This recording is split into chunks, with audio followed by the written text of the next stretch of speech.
Hello there and welcome to our whirlwind tour of Yugoslavia, a country that, much like a celebrity marriage, started with high hopes and ended with everyone involved pointing fingers and lawyering up.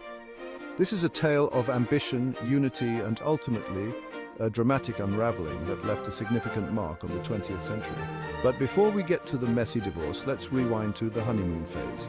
This was a time of optimism and grand visions, where the idea of a united South Slavic state seemed not only possible but desirable. Picture it, 1918, the ashes of World War I are still smouldering, and the Austro-Hungarian Empire, that creaky old relic, has finally breathed its last. The war had left Europe in ruins, and the political landscape was ripe for change. From the wreckage, a new nation rises, ambitious and full of promise, the kingdom of Serbs, Croats and Slovenes, later rebranded as Yugoslavia, meaning land of the South Slavs. This new kingdom was seen as a beacon of hope, a fresh start for the South Slavic people. The idea was to unite these folks, Serbs, Croats, Slovenes, Bosniaks, Macedonians, Montenegrins, and a few others you might not have even heard of, under one big, happy, slightly dysfunctional roof. It was a bold experiment in creating a multi-ethnic state in a region known for its diversity and complexity. They shared a broadly similar language and a history of being ruled by empires that frankly couldn't find the Balkans on a map if you gave them a compass and a bloodhound. The commonalities were there, but so were the differences. And these would prove to be both a strength and a challenge. So, on paper, not a bad idea, right? Unity, strength in numbers, all that jazz. The concept was to create a state that could stand strong against external threats and foster internal harmony. It's like when your buddy suggests a pub crawl. Sounds great at the time, but by the end of the night, someone's lost their phone, someone's crying in the bathroom, and someone's trying to start a fight with a lamppost. The initial excitement often gives way to unforeseen complications, but hey, let's not get ahead of ourselves. Let's savor the moment of unity and hope that marked the birth of Yugoslavia. 1918, remember? Hope is still a thing. The people were filled with optimism, believing that they were on the brink of a new era of prosperity and peace. Everyone slapping each other on the back, talking about a bright future together. There was a sense of camaraderie and shared destiny that brought people together in those early days. Little did they know they were basically setting up a geopolitical Jenga tower, and it was only a matter of time before someone pulled the wrong block. The foundations were shaky, and the challenges of uniting such a diverse group of people would soon become apparent. But for now, let's bask in the glow of those early days, when the dream of Yugoslavia was still alive and well. The story of Yugoslavia is a reminder of the complexities of nation building and the enduring hope that drives people to strive for a better future. Now, if you're thinking Yugoslavia sounds like a melting pot, you're not wrong, but it was less of a harmonious blend and more of a case of too many cooks in the kitchen. Imagine a kitchen where each cook has their own recipe, their own ingredients, and their own way of doing things. It's not just a matter of different tastes, but of deeply ingrained traditions and histories. We're talking about groups with distinct languages, traditions, religions, and historical grudges that went deeper than a teenager's diary after a breakup. These weren't just surface-level differences, they were the kind that shaped identities and worldviews. The Serbs, mostly Orthodox Christians, were the largest group and had a bit of a big brother complex. They saw themselves as the protectors of the Yugoslav idea, often leading to tensions with other groups.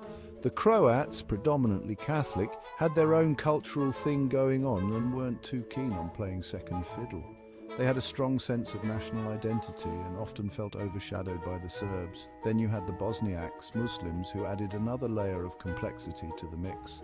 Their presence highlighted the religious diversity within Yugoslavia, making the cultural tapestry even more intricate. And let's not forget the Slovenes, who were basically the efficient, punctual ones in the group, always wondering what they were doing with the rest of these jokers.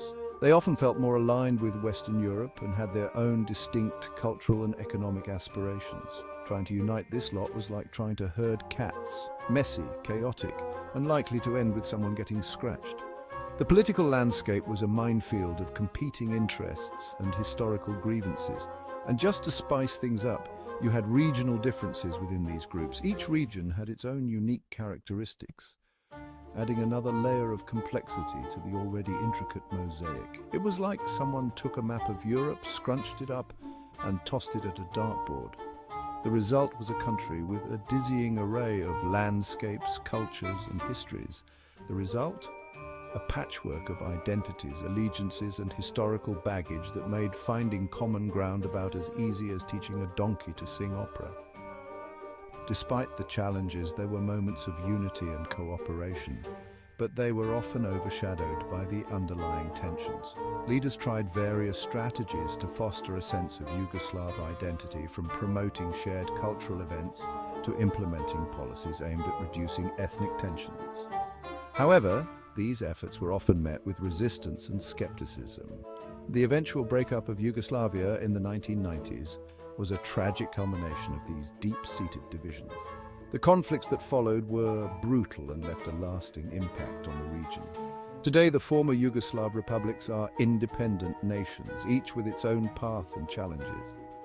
The legacy of Yugoslavia's diversity is still evident in the rich cultural traditions and the ongoing efforts to reconcile and build a peaceful future.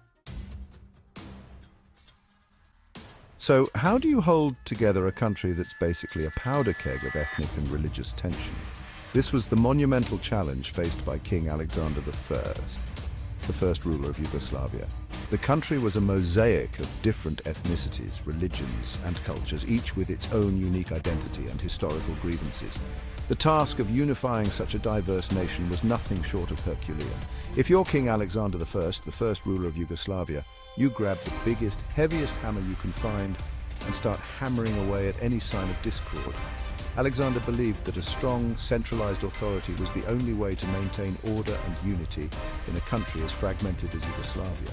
He was determined to forge a single national identity, even if it meant using force. Alexander, bless his heart, was a big believer in the unity through force approach. He saw himself as a unifier, a leader who could bring together the disparate elements of his kingdom through sheer willpower and determination. His speeches were filled with rhetoric about national unity and the importance of a strong, centralized state. He donned his military uniform with pride, symbolizing his role as both a warrior and a statesman. He abolished regional governments, banned political parties based on ethnicity or religion, and even went so far as to rename the country Yugoslavia in 1929, hoping a little rebranding would do the trick. The idea was to create a sense of national identity that transcended ethnic and religious differences. By eliminating regional autonomy and political pluralism, Alexander hoped to foster a sense of unity and loyalty to the central government. Now, to be fair, Alexander wasn't completely tone-deaf. He understood that brute force alone wouldn't be enough to create a cohesive nation. He recognized the need for some semblance of national identity, so he pushed for infrastructure projects, education reforms, and even a new national anthem. These initiatives were aimed at building a sense of shared purpose and common destiny among the people of Yugoslavia. He recognized the need for some semblance of national identity, so he pushed for infrastructure projects, education reforms, and even a new national anthem. Roads, bridges, and schools were built to connect the country and provide opportunities for all citizens. Education reforms were implemented to promote a unified curriculum that emphasized Yugoslav history and culture. The new national anthem was intended to inspire pride and patriotism. It's like trying to patch up a leaky roof with duct tape and a prayer. Well-intentioned, perhaps, but ultimately futile. Despite his efforts, the underlying tensions and divisions remained.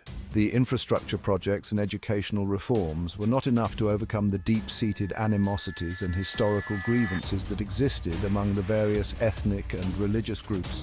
The problem was, Alexander's heavy-handed tactics only served to alienate large segments of the population.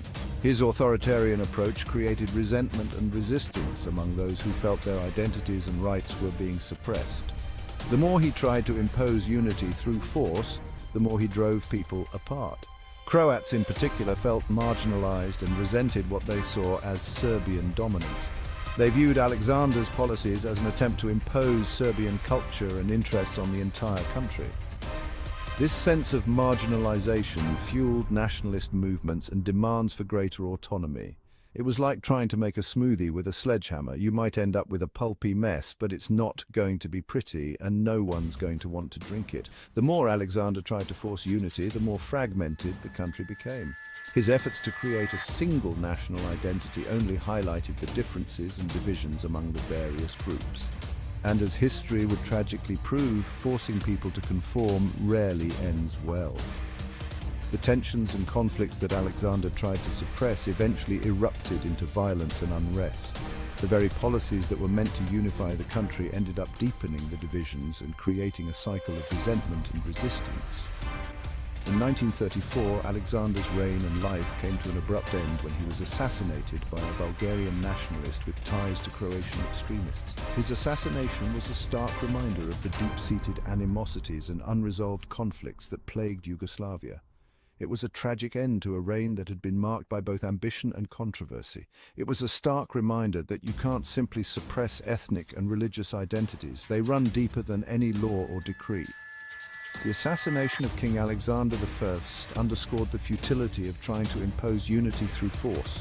It highlighted the need for a more inclusive and conciliatory approach to nation building, one that respects and embraces the diversity of its people. As if Yugoslavia didn't have enough problems, World War II came along like an uninvited guest who refuses to leave. The Nazis, with their flair for the dramatic, decided to invade and carve up the country like a Thanksgiving turkey. The result? Chaos, brutality, and a level of violence that would make even the most hardened observer wince. But amidst the darkness, a new leader emerged, one who would come to define Yugoslavia for the next 4 decades, Josip broz Tito, a charismatic Croat who had fought in World War I and later became a communist revolutionary. Tito led the partisan resistance movement against the Nazis and their collaborators. Tito was a complex and often ruthless figure, but he was also a pragmatist who understood that Yugoslavia's survival depended on finding a way to bridge the divides that had plagued the nation since its inception. His solution? A potent cocktail of socialist ideology, a cult of personality, and a healthy dose of repression, all served up with a side of brotherhood and unity.